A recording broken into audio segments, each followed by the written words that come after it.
किसी गांव में एक बहुत ही काली भद्दी किस्म की औरत रहा करती थी। उसके दो बच्चे थे, राहुल और पूजा।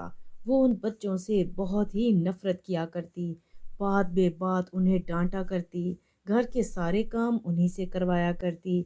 बच्चे अपनी माँ से बहुत मोहब्बत करते थे, लेकिन उस औरत का बर्ताव बच्चों के साथ बहुत ही जालिमाना था। दरअसल रेखा बच्चों की सौतेली माँ थी। बच्चे माँ को बहुत ज्यादा प्यार करने की कोशिश करते। ये लो माँ, खाना खा लो। सुबह से तुमने कुछ नहीं खाया, तुम्हें भूख लग रही होगी। दफा हो जा यहाँ से।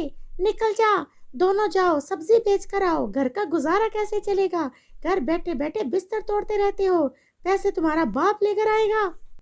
ठीक है माँ, हम दोनों अभी चले जाते हैं। बच्चे रेडी पर सब्जी लगाकर बेचने के लिए निकल जाते हैं। बच्चों के साथ ऐसा जालिमाना बर्ताव देखकर मोहल्ले के लोग भी बातें बनाते। अरे, इतनी अत्याचारी माँ, ना कभी देखी ना कभी सुनी। बच्चों का क्या हाल करके रख दिया इस औरत ने। बच्चे खुद भी अपनी माँ के बर्ताव से बहुत परेशान थे। एक दिन राहुल पूजा से कहता है, पूजा, आखिर ऐसा कब तक चलेगा? माँ का बर्ताव तो किसी तरह ठीक ही नहीं होता। आखिर हम कब तक ये जुल्म सहते रहेंगे माँ का? दोनों बहन भाई बातें कर ही रहे थे, तभी उन्हें घर के बाहर किसी लड़की के चीखने की आवाजें आती हैं। दोनों बहन भाई आवाज का पीछा करते हुए पहुंचते हैं तो देखते हैं कि कुएं में एक परी गिरी पड़ी है। वो जल्दी से हाथ देकर परी की जान बचा लेते हैं। परी का नाम नीलम परी था। नीलम परी दोनों का धन्यवाद करती है। बहुत बहुत शुक्रिया तुम दोनों का। तुम दोनों ने मेरी मदद की एंड सही समय पर। अगर मुझे कुछ हो जाता, तुम लोग लेट हो जाते, तो मैं तो बचती ही नहीं। मुझे बताओ, मैं तुम लोगों की क्या मदद कर सकती हूँ? दोनों बच्चे अपनी सौतेली माँ के बारे में बता देते हैं। ठीक है बच्चों, मैं तुम लोगों की सारी कहानी समझ गई हूँ। ये लो, ये है जादुई नेल पॉलिश। इसे अपनी माँ के हाथों पर लगा देना। जैसे ही इसके हाथों पर ये नेल पॉलिश लगेगी, उसका बर्ताव तुम्हारे साथ बहुत अच्छा हो जाएगा। और हाँ, एक बात मैं तुम्हें और बताती चलूँ। तुम्हारी माँ दिल की बुरी नहीं है। अपनी जवानी में वो बहुत ही खूबसूरत हुआ करती थी। तभी एक चुड़ैल ने उस पर हमला कर दिया था।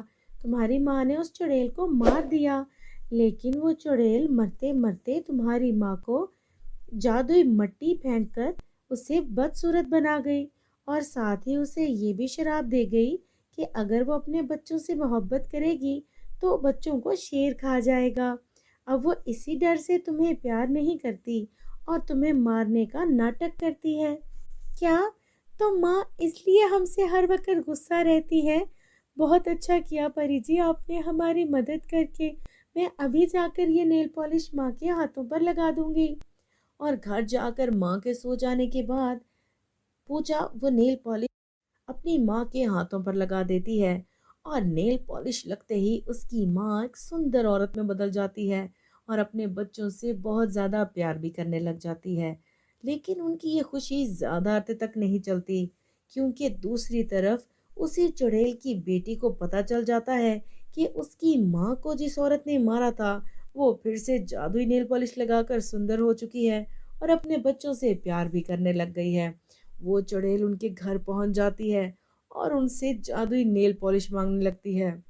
देखो, मुझे वो जादुई नेल पॉलिश दे दो।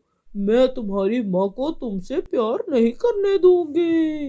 मैं वो नेल पॉलिश तोड़ दूंगी। अरे ओ चुड़ैल, भाग जा यहाँ से। कहीं तेरा अंजाम भी वही ना हो जो तेरी माँ का हुआ था। तभी पूजा जल्दी से परी को मदद के लिए पुकारने लगती है और तभी वहां नीलम परी आ जाती है। नीलम परी जल्दी से उस चुड़ैल को काबू में करके दरख्त के साथ उल्टा लटका देती है। चुड़ैल दुहाइयां देने लगती है, प्लीज मुझे छोड़ दो। मैं कभी इनको तंग नहीं करूंगी और नेल पॉलिश भी नहीं मांगूंगी इनसे। इनकी माँ को भी परेशान नहीं करूंगी, मुझे छोड़ दो। परी को उस पर दया आ जाती है। परी चुड़ैल की बेटी को छोड़ देती है और दोबारा चुड़ैल वादा करती है कि वो कभी भी नहीं वापस आकर उन्हें तंग करेगी। अब दोनों बच्चे और उनकी माँ हंसी खुशी रहने लगते हैं। परी चुड़ैल का किस्सा खत्म करके वहां से चली जाती है और चुड़ैल भी वापस दोबारा उन्हें तंग करने कभी नहीं आती। तो मेरे प्यारे दोस्तों, कैसी लगी आपको अत्याचारी माँ की कहानी? कहानी पसंद आई हो तो लाइक कर दें और चैनल को सब्सक्राइब कर दें। और हाँ, हमें ये बताना ना भूलिएगा कि आपने इस कहानी से आज क्या सबक सीखा।